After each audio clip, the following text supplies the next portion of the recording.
चलो जी, बात करते हैं आज के हम टेस्ट के सॉल्यूशन के बारे में। तो आपका जो टेस्ट था, इस टेस्ट के सॉल्यूशंस में आपका एक पार्ट फर्स्ट ऑलरेडी सॉल्यूशन के रूप में कंप्लीट हो चुका है।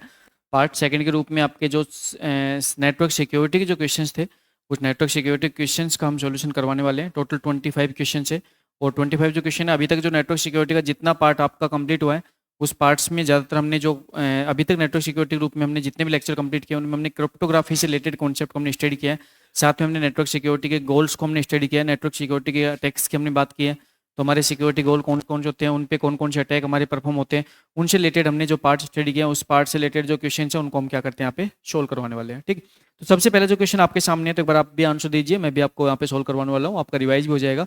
Which of the following use the same की फॉर एनक्रिप्शन डिक्रिप्शन। सेम की एनक्रिप्शन और डिक्रिप्शन करने के लिए सेम की कहाँ पे काम आती है भाई आपके, किस में काम आती है? सिमेट्रिक की साइफर, है ना। सिमेट्रिक की साइफर की अगर बात करते हैं, तो सिमेट्रिक की साइफर के अंदर बेसिकली आपके एनक्रिप्शन और डिक्रिप्शन दोनों ही टाइम पे आपके सेम की को काम में लिया जाता है। जबकि एसिमेट्रिक की जो साइफर होती है, इसके अंदर बेसिकली क्या होता है, इसके अंदर आपका की पेयर होता है। क्या होता है यहाँ पे? की पेयर होता है। और की पेयर के रूप में यहाँ पे आप क्या करते हो, यहाँ पे पब्लिक की और प्राइवेट की काम में लेते हो। क्या काम लेते हो आप यहाँ पे पब्लिक की काम में लेते हो, और साथ में क्या काम लेते हो, आप यहाँ पे प्राइवेट की काम में लेते हो। ठीक है, तो पब्लिक की और प्राइवेट की का एक पेयर होता है। तो यहाँ पे आपके पब्लिक की प्राइवेट की पेयर्स के रूप में काम आती है, तो अलग अलग की होती है किसमें, एसिमेट्रिक में। जबकि सिमेट्रिक में आपके सेम की, नाम से पता लग रहा है सिमेट्रिक, सेम की काम में लेते हैं। ठीक है, नेक्स्ट जो क्वेश्चन वो है, which of the following use a pair of की, पब्लिक की एंड प्राइवेट की। जस्ट अभी आपके सामने चर्चा की है, पब्लिक की और प्राइवेट की को पेयर में कहाँ पे काम में लेते हैं, एसिमेट्रिक की साइफर में। ठीक है, एसिमेट्रिक साइफर, एसिमेट्रिक की साइफर में हम क्या करते हैं, की पेयर के रूप में से काम में लेते हैं। ठीक है, नेक्स्ट क्वेश्चन बात करते हैं, विच of the following is faster in encryption decryption. Encryption decryption करने के लिए फास्ट कौन सी है भाई, फास्ट कौन सी है, सिमेट्रिक एसिमेट्रिक, कंफर्म कौन सी है, सिमेट्रिक। देना सिमेट्रिक आपकी क्या है, फास्ट है। बेसिकली आप सेम की काम में लेते हो यहाँ पे किसके लिए, एनक्रिप्शन डिक्रिप्शन करने के लिए, इसलिए ये क्या है, फास्ट है। देखो फास्ट है लेकिन क्या है, कम सिक्योर है। कि फास्ट है लेकिन सिक्योरिटी में कम सिक्योर है। अगर सिक्योरिटी की बात करें तो ज्यादा सिक्योर कौन है, एसिमेट्रिक की साइफर आपकी ज्यादा सिक्योर है, सिमेट्रिक की साइफर आपकी कम सिक्योर है, लेकिन क्या है, फास्ट है। लेकिन क्या है, फास्ट है। ये पॉइंट आपको ध्यान रखना है। नेक्स्ट पॉइंट बात करें, तो पब्लिक की इज यूज टू, जो पब्लिक की होती है उसको किसके लिए काम में लिया जाता है, फटाक से बताओ। Encryption the data, decryption the data, both encryption decryption, generate session की। देखो अगर पब्लिक की बात करें तो पब्लिक की को एनक्रिप्शन डिक्रिप्शन दोनों के लिए काम में ले सकते हैं, लेकिन अलग अलग एप्लीकेशन में। लेकिन यहाँ पे जो क्वेश्चन पूछा गया वो क्वेश्चन पूछा गया जर्नल क्वेश्चन। तो जर्नल क्वेश्चन की बात करें तो पब्लिक की को एनक्रिप्शन के लिए काम में लेते हैं। किस काम में लेते हैं, एनक्रिप्शन के लिए। लेकिन जो डिजिटल सिग्नेचर होता है ना, उसमें पब्लिक की सहायता से बेसिकली हम क्या करते हैं, डिक्रिप्शन भी करते हैं। ठीक है, लेकिन जर्नल क्वेश्चंस की बात करें, जर्नल क्वेश्चंस के रूप में आप काम लोगे एनक्रिप्शन, जो मैंने आपको लास्ट क्लास में आपको बताया भी था। ठीक, तो एनक्रिप्शन के लिए काम में लेते हैं पब्लिक की को। फिर बात करें, विच of the following is not A symmetric encryption algorithm. इसमें से कौन सी सिमेट्रिक एनक्रिप्शन एल्गोरिथम नहीं है। भाई सिमेट्रिक एनक्रिप्शन एल्गोरिथम के रूप में आपको एल्गोरिथम का नाम पता है, तो देखो एईएस एडवांस एनक्रिप्शन स्टैंडर्ड क्या है, सिमेट्रिक।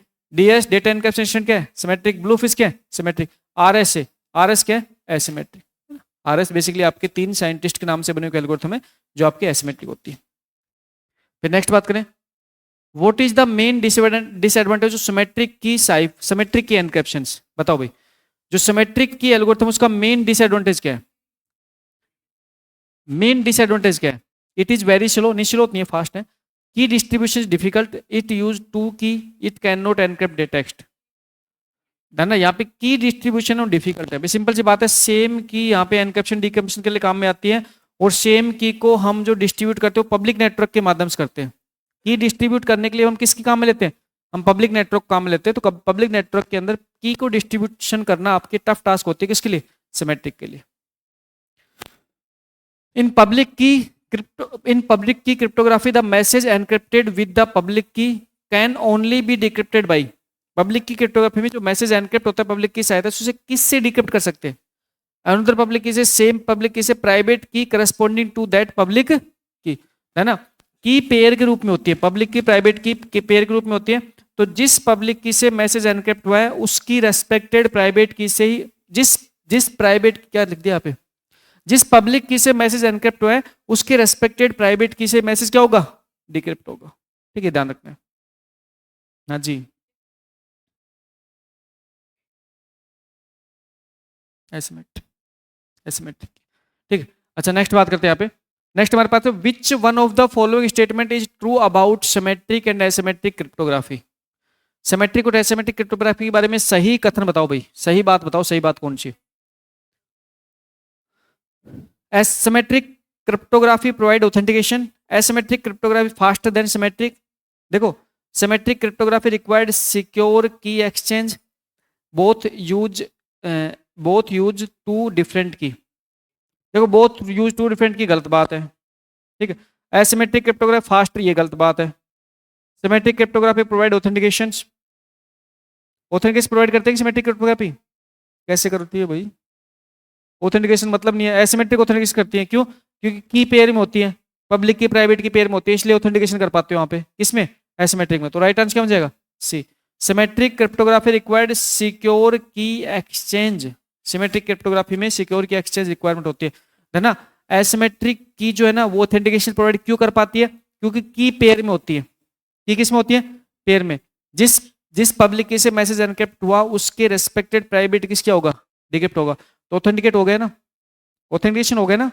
उसी वजह से हम कहते हैं कि एसिमेट्रिक ऑथेंटिकेशन प्रोवाइड करती है पर सिमेट्रिक नहीं करती। what is the key length of AES 256 encryptions। AES full form क्या होती है, एडवांस एनक्रिप्शन स्टैंडर्ड। इसके अंदर बेसिकली हम क्या करते हैं, अलग अलग की को काम में लेते हैं, अलग अलग साइज की काम लेते हैं। तो ना AES 256 बेसिकली की को ही रिप्रेजेंट कर रही है, 256 बिट की है। तो यहाँ पे 256 बिट की को रिप्रेजेंट कर रही है। AES 256 मतलब है 256 बिट की क्या है, की है। AES 256 मतलब 256 बिट क्या है यहाँ पे, की है, ठीक है। विच साइफर मेथड एनक्रिप्ट 1 बिट्स और बाइट्स एट ए टाइम, बताओ भाई। 1 बिट और बाइट, कौन सी, स्ट्रिंग साइफर। ब्लॉक साइफर क्या होती है, आपके बल्क में करता है ना, ब्लॉक साइफर बल्क में। स्ट्रिंग साइफर जो होता है वो आपके 1 बिट और बाइट्स को एक बार में क्या करता है, एनक्रिप्ट करता है, ठीक है।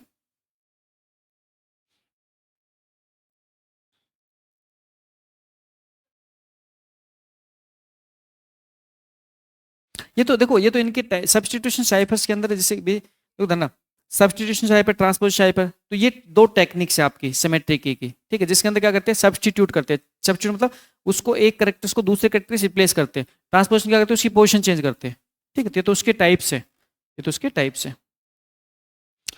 फिर क्या है, which of the following statement is false, गलत स्टेटमेंट कौन सा है, गलत बात बताओ भाई, गलत बात कौन सी है। AES इज ब्लॉक साइफर, सही बात है। RS इज सिमेट्रिक की ना, गलत बात। ये देखो AES क्या है, ब्लॉक साइफर, सही बात है। RS सिमेट्रिक नहीं, RS क्या है, एसिमेट्रिक, ये गलत बात हो गई।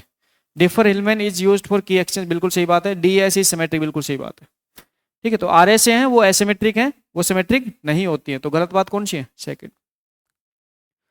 विच of the following is not a goal of network security. Goal क्या होती है नेटवर्क सिक्योरिटी की, network security goal, network security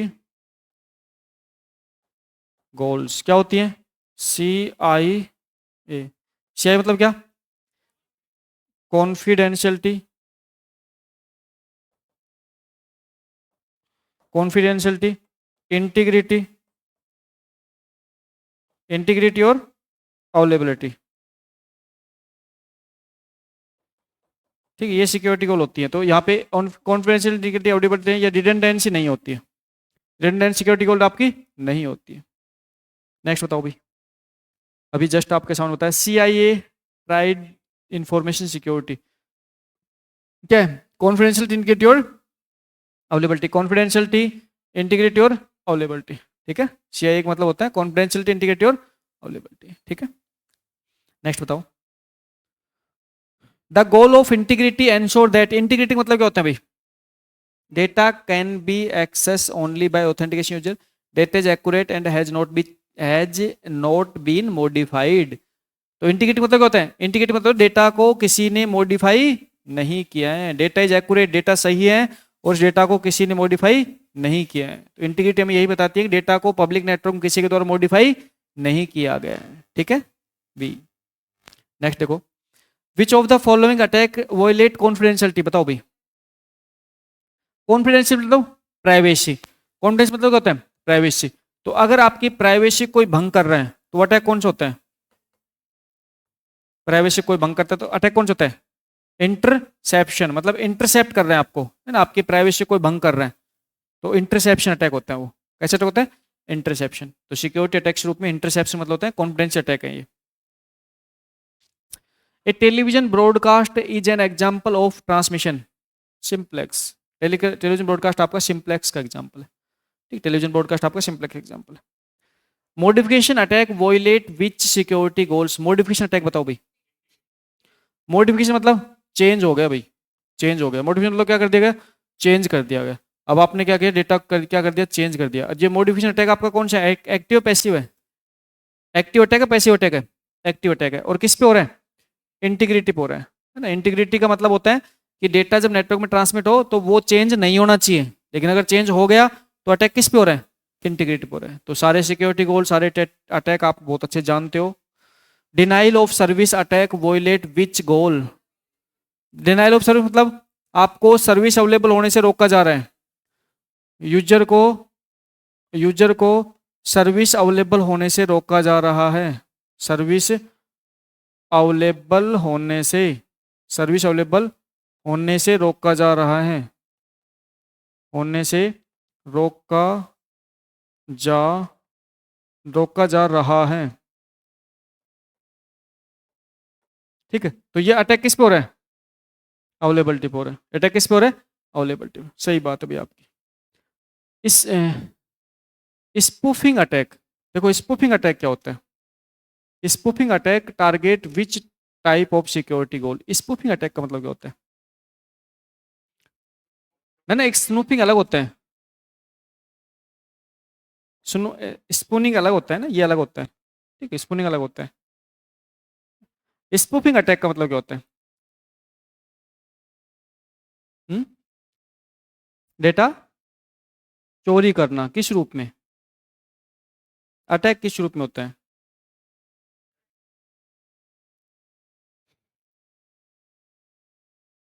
spoofing attack किस पे होते हैं? बताओ।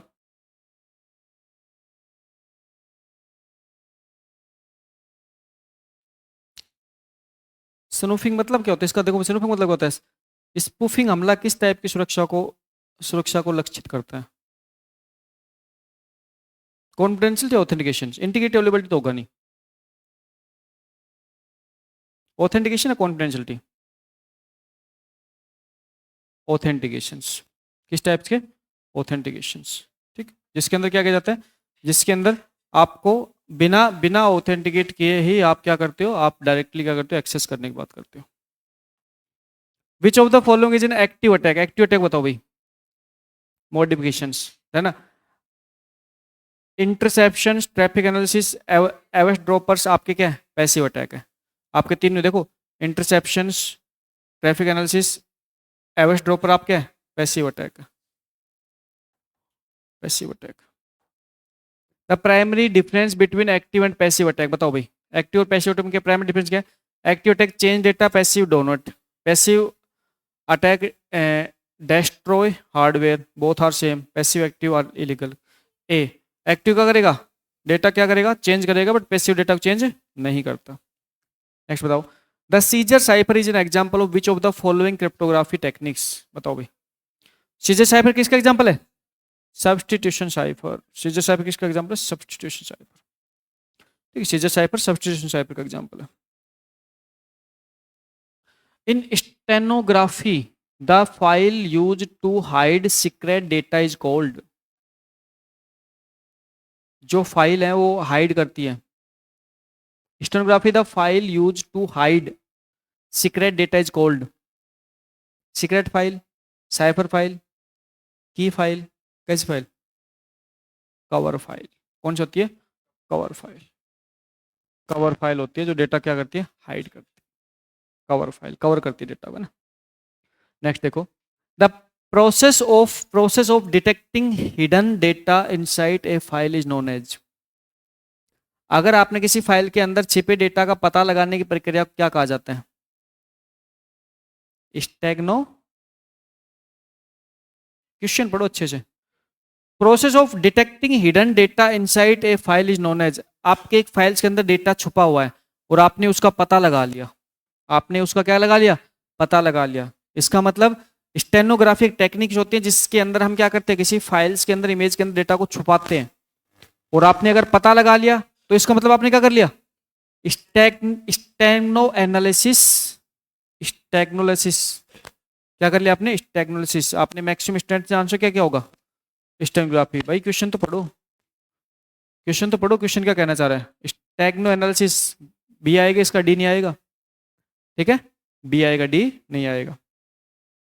Next question, what is the output of the steganography process called, steganography, steganography प्रक्रिया का आउटपुट क्या कहलाता है, स्टेग्नोग्राफी प्रक्रिया का जो आउटपुट होता है वो आपका स्टेग्नो ऑब्जेक्ट कहलाता है। क्या कहलाता है, स्टेग्नो ऑब्जेक्ट।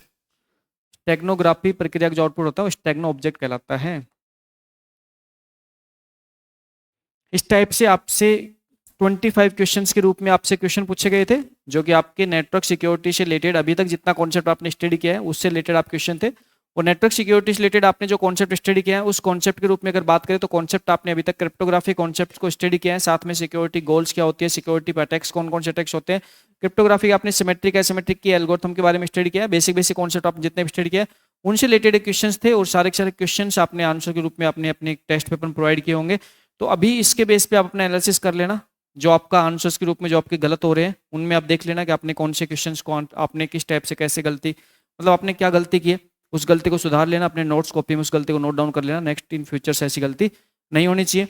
और किसी भी बड़े एग्जाम को फाइट करने का सबसे बेस्ट तरीका ये होता है कि हम छोटे छोटे कॉन्सेप्ट्स के बेस पे हम क्या करें, धीरे धीरे हम एग्जाम देना स्टार्ट करें। और जब हम किसी चीज़ की शुरुआत करते हैं तो हमें शुरू में वो चीज़ें जरूर टफ लगती है, लेकिन एक दिन ऐसा टाइम आता है वो चीज़ें हमारे लिए बहुत आसान बन जाएगी। तो जब आपका मेन एग्जाम आएगा तब तक आप इतने सारे पेपर दे चुके होंगे कि आपके सारे के सारे कॉन्सेप्ट आपके टिप्स भी हो चुके होंगे। और मैं सबसे पहले हमेशा एक ही चीज़ फोकस करता हूँ कि जब भी आप किसी कॉन्सेप्ट को पढ़ने की बात करते हो तो उस कॉन्सेप्ट को समझने की कोशिश किया करो। अगर आपने कॉन्सेप्ट एक बार समझ लिया है तो लाइफ टाइम उस कॉन्सेप्ट को कभी नहीं भूल सकते। जैसे सिंपल सी बात है, अभी आपके सामने क्वेश्चन था, जैसे क्वेश्चन था, इस क्वेश्चन में अंदर आपने क्वेश्चन जैसे पढ़ा आपने डायरेक्टली आपका आंसर किसका किसका चला गया, स्टेनोग्राफी। आंसर इसलिए गया कि आपने क्वेश्चंस को पढ़ते समय गलती की है। तो अब नेक्स्ट टाइम इस क्वेश्चंस को आप दोबारा से जब कभी देखोगे तो आप गलती नहीं करोगे। स्टेनोग्राफी और स्टेग्नो एनालिसिस अगर आप क्वेश्चंस में ऑप्शन में भी आ जाएंगे तो भी आप क्या करोगे, इन पे गौर करोगे। स्टेग्नो एनालिसिस क्या होता है, एक प्रोसेस होता है जिसके अंदर आप क्या करते हो, छुपे हुए डेटा को निकालने की कोशिश करते हो। क्रिप्टो एनालिसिस मतलब होता है कि अगर आपने कोई भी साइफर टेक्स्ट को अगर आपने क्रप्ट कर, मतलब साइफर टेक्स्ट को अगर आपने डिक्रिप्ट कर दिया तो उसको बोलते हैं क्रिप्टो एनालिसिस। अगर आपने कोई भी ऐसा डेटा है जो क्रिप्टोग्राफिक सहायता से उस डेटा क्या किया गया, इसमें के अनरीडेबल फॉर्मेट में कन्वर्ट किया गया, और अगर आपने उस अनरीडेबल फॉर्मेट्स को अगर आपने वापस से रीडेबल फॉर्मेट में कन्वर्ट कर दिया ना तो उस पर्टिकुलर कॉन्सेप्ट बोलते हैं क्रिप्टो एनालिसिस। और अगर तोड़ना, आपने अगर मान के चलो सिंपल सी बात है कि आपने किसी पर्टिकुलर डेटा को आपने क्या किया, आपने डेटा क्या कर दिया, चेंज कर दिया अनरीडेबल फॉर्मेट में, और अगर आपने उस पर्टिकुलर एल्गोरिथम को आपने ब्रेक कर दिया तो एल्गोरिथम अगर क्रिप्टोग्राफी से रिलेटेड एल्गोरिथम है, अगर क्रिप्टोग्राफी के एल्गोरिथम को आपने ब्रेक किया है तो क्रिप्टो एनालिसिस होता है, और अगर आपने स्टेग्नोग्राफी से रिलेटेड एल्गोरिथम ब्रेक किया है तो स्टेग्नो एनालिसिस होता है। सिंपल सी बात ही होती है, ठीक है। इन दोनों कॉन्सेप्ट को ध्यान रखना है, और आपके कॉन्सेप्ट्स के रूप में आपके जितने भी क्वेश्चंस गलत होते हैं उनको अपनी नोट्स कॉपी में अभी से ही, आज से ही आप क्या क्या करो, उनको लिखना स्टार्ट किया करो, ठीक। और मैं कहता हूँ कि एग्जाम को फाइट करने का कोई शॉर्टकट नहीं होता है। एग्जाम फाइट करने की जो सारी चीज़ें जो आप कर रहे हो यही शॉर्टकट तरीका है। पढ़ो कॉन्सेप्ट्स को, समझो कॉन्सेप्ट्स को, लिखो कॉन्सेप्ट्स को, और उसके बाद में उस कॉन्सेप्ट्स के बेस पे क्वेश्चंस की प्रैक्टिस करो, ठीक। अच्छा, दूसरी चीज़ पे ऊपर मैं हमेशा आपको फोकस करवाता हूँ, हमेशा कहता हूँ आपको कि भाइयों बहनों अच्छे सुन लो, समझ लो, खुद के ही नोट्स बनाओ। मेरी पर्सनल सलाह है, खुद के नोट्स बनाओ। नोट्स आपको मिल जाएंगे, मेरे द्वारा भी मिल जाएंगे नोट्स आपको, मैं भी प्रोवाइड करूँगा नोट्स आपको, मार्केट में भी मिल जाएंगे नोट्स आपको, आपके फ्रेंड के भी नोट्स मिल जाएंगे। लेकिन आपके फ्रेंड्स के नोट्स में आपके फ्रेंड के हाथों ने मेहनत की हुई है, जब तक आप अपने हाथों को नहीं घसोगे तब तक मैं गारंटी के साथ कह सकता हूँ कि आपको आपके अंदर परफेक्शन नहीं आएगा। जैसे मैं मेरा एग्जांपल देता हूँ, आप मेरे यूट्यूब के पुराने वीडियो उठा के देखना, 2022 की वीडियो। उन वीडियो में जब मैं बोर्ड पे लिखता था, जब मैं डिजिटल बोर्ड पे लिखता था तो मेरी जो हैंड राइटिंग वो बहुत ज़्यादा गंदी है, बेहूदी हैंड राइटिंग है ना, बकवास हैंड राइटिंग आती थी। क्योंकि स्टार्टिंग में डिजिटल बोर्ड पे लिखते समय हैंड राइटिंग आपकी किसी की भी अच्छी नहीं आ सकती, चाहे आपकी हैंड राइटिंग आपके नोट्स में, आपके जो नोटबुक है उसमें कितनी भी अच्छी हो, लेकिन जब डिजिटल बोर्ड पे लिखना स्टार्ट करते हो तो अच्छी नहीं आती। लेकिन धीरे धीरे क्या किया, धीरे धीरे मैंने इस चीज़ के लिए प्रैक्टिस की, और धीरे धीरे प्रैक्टिस करने का मतलब है कि मैंने क्या किया, मैंने हैंड राइटिंग्स को सुधारने के लिए मैंने अब क्या किया, मैंने हर कॉन्सेप्ट्स को बोर्ड के ऊपर लिखना स्टार्ट कर दिया। जब भी मैं कोई भी कॉन्सेप्ट लिखता हूँ तो आपने देखा होगा कि पहले क्लास में जरूर मैं कॉन्सेप्ट्स को मैं बोल के लिखवा देता था, लेकिन आजकल मैं कॉन्सेप्ट्स को बोल के नहीं लिखवाता हूँ, मैं हर कॉन्सेप्ट को बोलने के साथ खुद से भी लिखता हूँ। क्यों? क्योंकि मुझे मेरी हैंड राइटिंग को सुधारना था भाई, मुझे मेरे ऊपर काम करना था। और जब मुझे मेरे ऊपर काम करना था तो फिर मैंने क्या किया, मैंने इस चीज को अपनी प्रैक्टिस में लेके आया मैं। और जब मैं इस चीज को अपनी प्रैक्टिस में लेके आया तो अब मैं कितनी भी बकवास राइटिंग लिखता हूँ, जब भी वो अच्छी रहती है, जब भी वो अच्छी रहती है, चाहे मैं कितना भी चाहे बिल्कुल आड़कस तरीके से मैं लिखता हूँ। जैसे अभी आड़कस तरीके से मैं कुछ पॉइंट लिख रहा था यहाँ पे ना, जैसे अभी देखो कुछ पॉइंट जैसे मैं आड़कस तरीके से, जैसे कुछ पॉइंट ऐसे आलसी तरीके से लिख रहा था, फिर भी ये ठीक ठाक दिख रहे हैं, है ना, पहले कंपेरिजन में। तो ये किसका गेम होता है, ये होता है प्रैक्टिस का गेम। तो ध्यान, practice make to perfect men's. तो सिंपल सी बात है कि आप जब तक प्रैक्टिस नहीं करोगे ना तब तक आपके अंदर परफेक्शन नहीं आ सकता। ठीक है। अच्छा, दूसरी चीज है, थोड़ा सा जो बहाने वाली चीजें इनको थोड़ा अवॉइड करने की कोशिश किया करो। आपके बहुत सारे टाइप्स के बहाने होते हैं, जॉब है, ये है, वो है ना, लाइफ में हर किसी के पास बहाने हो सकते हैं, लेकिन अगर आप उन सबको रख के साइड में फिर अगर आप तैयारी कर सकते हो तभी आपको सिलेक्शन के लिए गारंटी के साथ कह सकते हो कि हाँ सिलेक्शन होगा। ठीक। इसलिए सेल्फ के नोट्स प्रिपेयर करो, सेल्फ के जो टेस्ट पेपर है खुद से सोल्व करो, पड़ोसी से सोल्व मत करवाना, है ना। सेल्फ के टेस्ट पेपर खुद से ही सोल्व करो। साथ में जितने भी टेस्ट पेपर होते हैं उन सबको अपने नोट्स के अंदर अपने साथ में सेपरेट नोट्स के साथ में रखो। जब लास्ट का टाइम होगा, एग्जाम का 1 महीना बचा होगा, एग्जाम के 15 दिन बचे होंगे, एग्जाम के 10 दिन बचे होंगे, तभी ये सारी चीज आपकी हेल्प करने के लिए आपके सामने आगे आएंगे। एग्जाम के टाइम पे ध्यान रखना, ये सारे है ना, ये सारे आपके लिए रामबाण साबित होंगे। क्या साबित होंगे?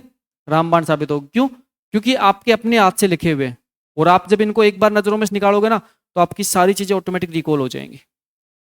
ठीक है। अभी आपको दूसरे के बनाए हुए नोट्स बहुत सुंदर दिखते हैं। जैसे कई बार होता है ना कि हम जनरली क्या करते हैं, दूसरों के बनाए हुए नोट्स को कॉपी करवा लेते हैं क्योंकि सुथरे दिख रहे हैं, सुंदर दिख रहे हैं।